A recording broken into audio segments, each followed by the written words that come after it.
Hello everyone, my name is Naomi White. For today's video, I'm going to be talking about the impact of social media on your employment. So I believe everyone's everyone's life will have a time where you are trying to get a job or trying to get into a company, right? So whenever you get into that, you will have to go through a really long process, and on this process, it includes your social media, which is a really important thing that determines if you are allowed in or not. So today I'm going to be talking about how this works. So after a company or an employer views your resume, they will check your social media. For instance, in a U.S. research, we have found out that almost 92% of employers from different countries and different industry, after viewing your resume, will look at your social media page. Well, usually they would look at this and pick out who would they choose.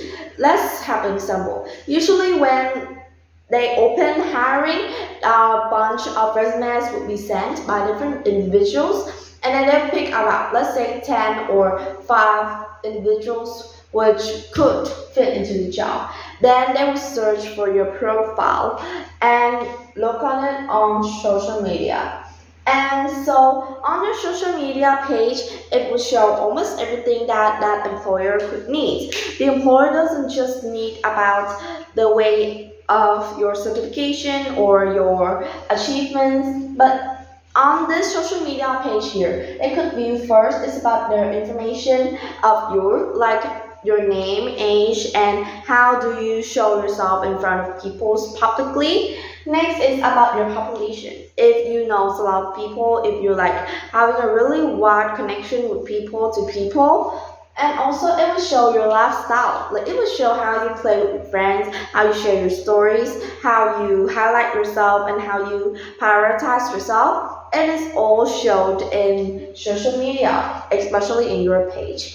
And the more you create a better profile, the more that that employer would be fascinated with yours. So one important thing when looking at the social media is that it could be super risky because things are not private here on social media. I mean, like almost nothing is private here on social media.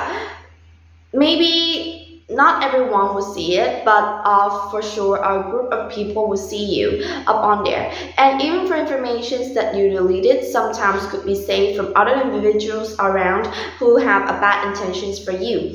So try to remember that things up here are not private and it's not 100% safe privately. So try to ensure that you always share great things and things that are valuable and that benefits you up on there, and don't try to share things that are too personal of your life, or even mentioning about people like this or people like that. On social media, you could also get into lots of situations where there's cyberbullying or even mentions of past experiences. So when you're using social media, it could deeply affect into your resume too, because on the way of you using social media, people could have access to your information easily and being able to detect whether or not you fit. So these employers, they are really smart. They don't just look on your brief resume, but they also look at your real self. Like if you're actually living that way or it's just boasting, and that is not correct at all. So remember, if you're trying to build a nice and pure social media page, try to make sure that you always prioritize private but still share what you feel comfortable with, and that is what makes a nice social page. And that's all for today's video. Bye and see you.